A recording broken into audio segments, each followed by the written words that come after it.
Hi everyone and welcome to the ItsyBitsyBuild YouTube channel.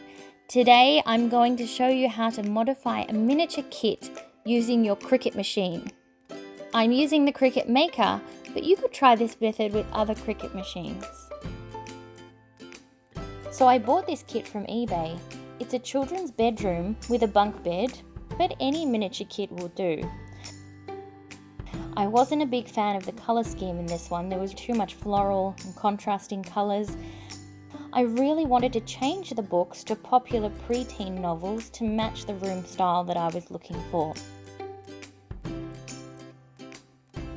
So let's get started.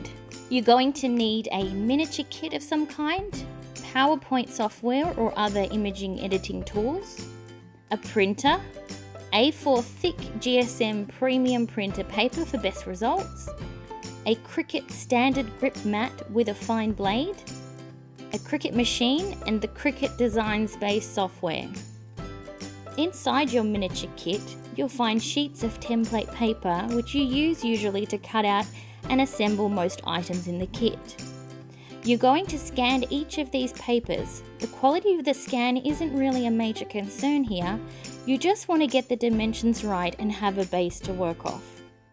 Start by cropping out sections of the scanned page and paste them into a plain white slide in PowerPoint. If you like the pattern of the object, but just want to match the color to the palette of your room, you'll want to go over to the Format tab at the top of PowerPoint. Click Color, and then you can choose from pre-selected colors or anything from the color wheel in PowerPoint.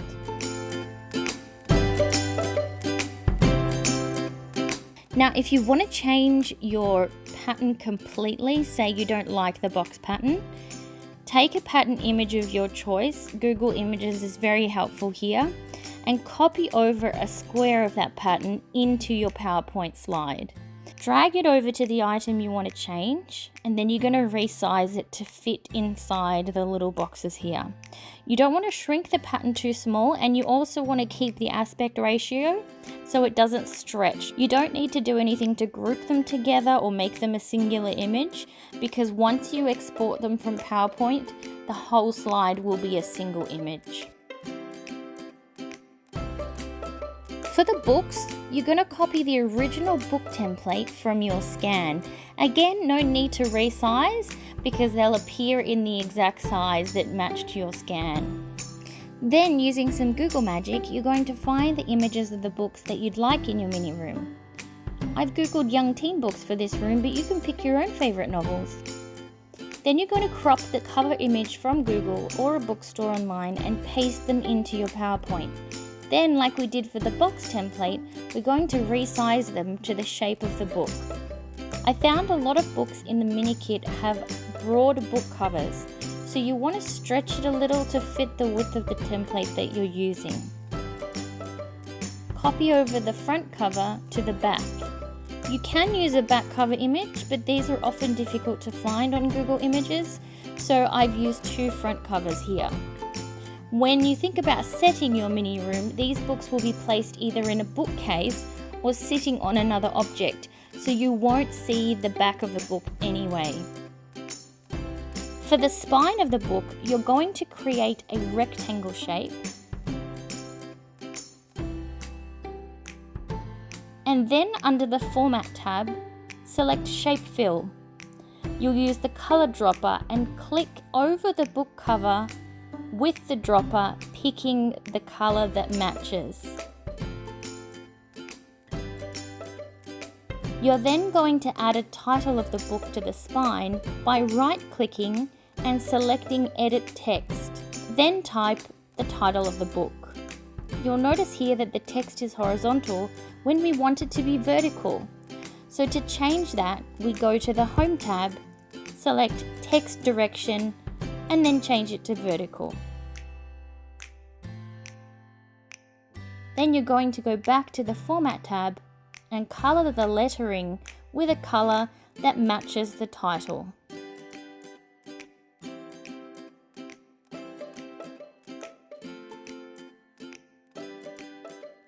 Then you can copy and paste the same spine rectangle for the other books and recolor those to match.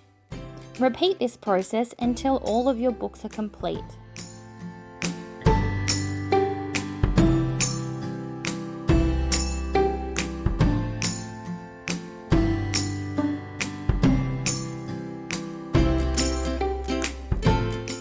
Then the same principles apply for resizing other items.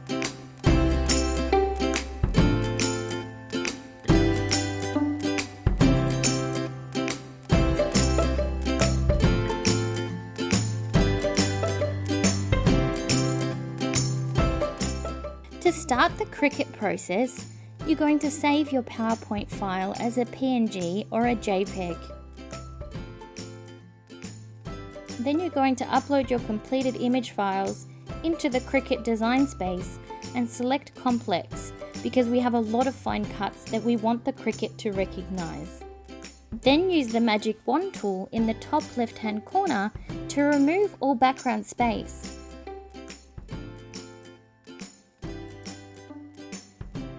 And you're going to select Print and Cut. Once all of your images have their backgrounds removed, you're going to select them and insert them into a Cricut file.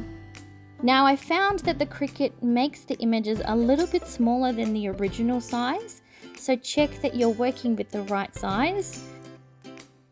Go back to your PowerPoint and measure the size of the object by clicking on the image, going to Format and checking the height and the width in the top right hand corner here. You can resize in the Cricut Design Space by either dragging the right size or changing the size dimensions at the top. Once they are correctly sized, you're going to click Make It and you'll be taken to the Print and Cut page, which places all of your items on an appropriately sized mat. Then you'll send the mat to the printer by selecting Print and locating your printer of choice. I'm using a HP Office Jet Pro here, but any printer will do. Once printed, go back to your Cricut Design Space and select the paper type that you've used to print on.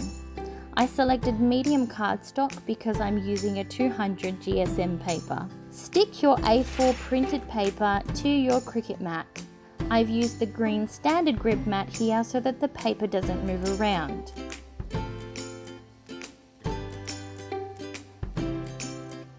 Once ready, load it into your Cricut and hit that Cricut button when it's flashing.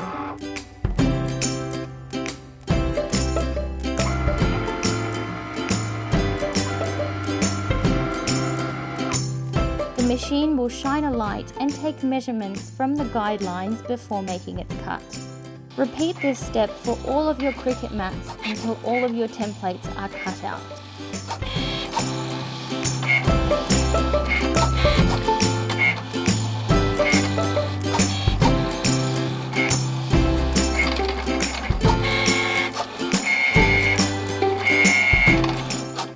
Here I cut out the wallpaper and I placed it over the original template sheet to make sure it fit perfectly.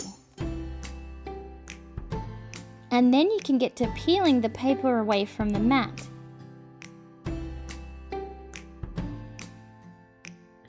Remember to bend the mat to pull your cuts off so that they don't bend too much.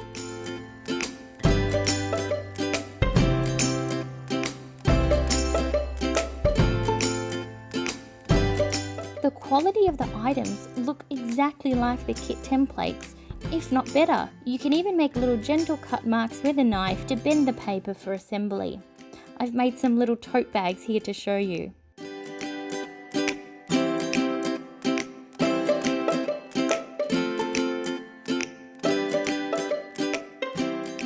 Now you're all done and look at the finished results.